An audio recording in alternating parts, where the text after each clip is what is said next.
Hi, I'm Oz. Hi, I'm Anu, and welcome to the podcast where we explore the policies, the processes, and pivotal moments shaping the Ontario public sector as well as Canadian public sector.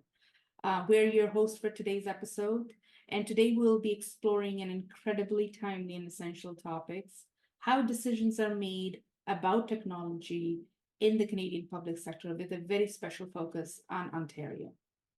So hope everyone had uh, fun holidays. Welcome back. Too late to say Happy New Year, but still. So we're going to start this year with a bang and focus on some of the challenges the public servants face, how technology can be a solution or a stumbling block. So grab a coffee, settle in, and let's unpack what it takes to navigate the evolving tech landscape in public service, such as in Ontario. So, Anu, we have been focusing on pure technology. Today, I want to turn back to you and say, what goes in the back to come up with some of these decisions? Yeah, I think that's a great question, Oz. Um, and honestly, the framework of decision making around technology within the public sector is very different than the framework that is used for decision making in the private sector. So let's just start with some foundations, right? The framework that guides technology related decision. And like, let's just focus on Ontario public sector because I think we can use that as a very specific examples for our audience. Overall, in the public sector, decision making isn't just about the latest technology, the latest tools, or the fastest tech. It's really about aligning technology with public policies, legislations, service delivery goals, and the most important, fiscal responsibility. Give you an example, especially around legislative and policy context. Okay. In Ontario public sector, um, Ontario has recently taken a significant step to enhance data protection within the province. So actually, in about May last year in 2024, the government introduced Bill 194, which is titled as Strengthening Cybersecurity and Building Trust in the Public Sector Act 2024. Now, this legislation actually aims to bolster the cybersecurity measures and foster public trust in the handling of personal information by public sector entities. And very like a key component is of Bill 194 is really their proposed enhancing of Digital Security and Trust Act. It's called EDSTA. Okay. So if EDSTA is enacted, it would actually introduce mandatory privacy breach reporting requirements for any public sector institution within OPS. This would also mean that any unauthorized access, use, or disclosure of personal information would need to be promptly reported to relevant authorities and actions need to be taken. And now, in addition to EDSTA, the Bill 194 also is amending the existing Freedom of Information and Protection of Privacy Act, which we call FIPA, right? Yeah. So the summary is that these amendments are designed to modernize the act, ensuring its alignment with current technological advancements, right? And address contemporary privacy concerns. Um, so these legislative initiatives within Ontario actually are reflecting Ontario's commitment to strengthening data and protection framework.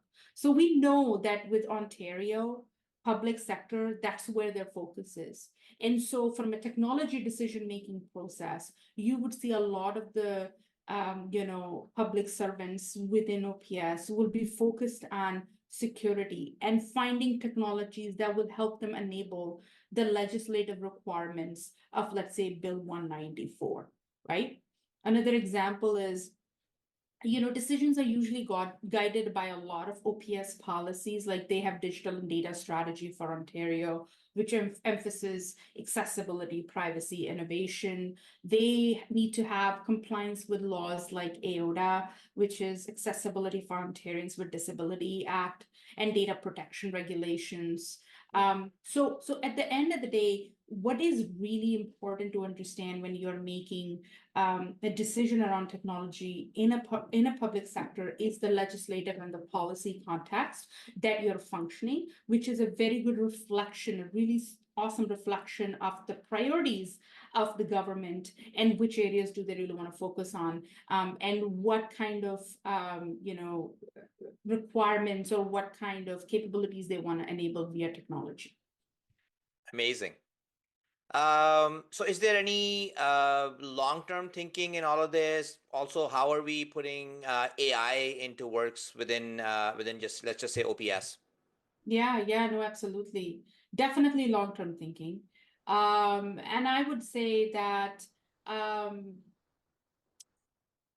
when we're trying to work in the private sector, a lot of times we get very excited about the most upcoming, the most I would say the sexiest technology, even if sometimes it's only viable for a short period of time. And so you will see that public servants take their time in making decisions around technologies. Right? They will weigh the benefits of emerging technologies, like we had AI for the longest time. Gen AI was the longest time, and nowadays quantum is coming up, and they will weigh against the risks like job displacements or any kind of ethical concerns. But then they will also focus on scalability. So as much as they love to do POCs, they will only move ahead with POCs if they're scalable, because they have to ensure that tech investments are actually serving the public for years, not just for months to come, right? Example, you can take many. Within Ontario, there is Ontario Digital Service. It's actually a group that focuses on building user-centered, accessible, and modern digital services. And so this will include initiatives like digitizing public services, such as online driver's license renewal. Like all of us are kind of, pretty excited about in Ontario that we are able to renew our driver's license online. We have birth certificates with health card renewals that can happen online. So these are the services that Ontario has been able to make, put investments in, but they've also made sure that, they are going to serve the citizens of Ontario for a very, very long period of time, right? Other examples is around open data and data analytics, right? So Ontario has open data directives. It is their commitment to release data sets to the public to foster innovation and transparency. And it will also enable businesses, researchers, and communities to leverage their data for long-term benefits, not short terms. They also have integrated data strategy, right? So they will focus on leveraging data analytics to inform policy decisions, such as healthcare, education, transformation, again, to enable more effective long-term planning. And I think this example is very valid right now, is AI and machine learning, Yeah, okay? absolutely. Pilots and long-term strategies to use AI for fraud detection, policy, personalized service Yeah. delivery, they're becoming a big deal within OPS. But along with that, what is becoming a big deal is an AI ethical framework, which is like literally a set of guidelines for responsible use of AI. Think about it, like there are all these ministries, right? And if all these ministries go out and they start to bring their own AI frameworks, their own AI tools within OPS, it will become very hard to manage the ethical aspect of AI and the trustworthy aspect Hmm. of AI. So if you will look into OPS, currently their structure is very centralized and top driven in terms of what kind of AI tools to use, what use cases will be done by those tools, and then the different ministries come in and just kind of pick out from that buffet of tools and the use cases and the POCs that are already developed in order to scale them on their own side. So it's in a highly centralized, regulated framework that goes into it. So I don't want you to give up too much on governance AI since we have an episode coming up on that. So that's great. I think one thing I will also like to say here, Oz, which is important to note here. So we've talked about long-term thinking, we've talked about legislation policies, but honestly, like public sector, one of the really big aspect of that is stakeholder management, okay? Because we're talking about technology, it affects citizens, it affects public servants, it affects a lot of vendors, and collaboration between different stakeholders, such as ministries, for example, ensures that tools serve diverse needs, right? So you don't want tools or technology tools that can only do licensing and permitting only for land resource cluster. You want to be able to develop tools that they can scale across healthcare, education, land resource, wherever there's a need for licensing and permitting, right? So it's very important to have a stakeholder engagement and alignment within the public sector. And a lot of that gets very, very complicated due to, like, let's say, conflicting mandates, right?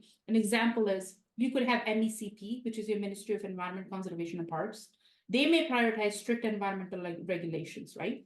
But then you've got Ministry of Economic Development, Job Creation and Trade. They will focus on reducing the regulatory burden to attract businesses. So Yeah. there's conflicting mandates, and you Or need to make petroleum sure and that they're aligned, forestry. Yeah, no, for sure.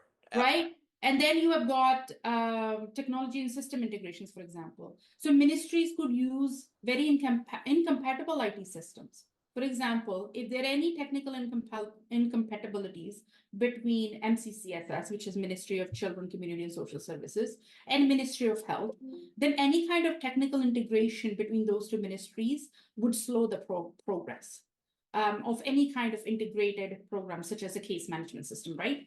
So have to manage stakeholders really well whenever you're trying to make technology decisions within the public sector. Okay, so you mentioned case management, you mentioned license and permitting. So, those are like my specializations. So I'm going to stop right here. I think this is a long topic, so why don't we cut it off here? And I think we might need another episode to cover everything. But at the same time, this is definitely a new focus that we need to bring into our interactions, where we have to start to focus on policy, decision making, things like this, as much as we do on technology. So I'm loving this.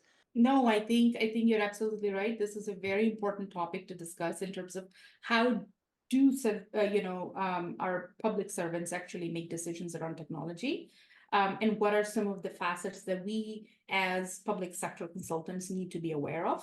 And so it's a really good topic. I think next we should talk about some of the challenges and the future outlook within the public sector within Canada. Oz, I think that would be great. That'd be awesome. Yes. As a matter of fact, when you were talking about the license renewal, I was thinking about SAC-CLIC in Quebec. So we already do it. But Cool. anyways, so with that, see you soon. Thank you for logging in, signing in again, and this has been a pleasure. And we'll see you in a couple of weeks. Thank you. Have a good night. Bye.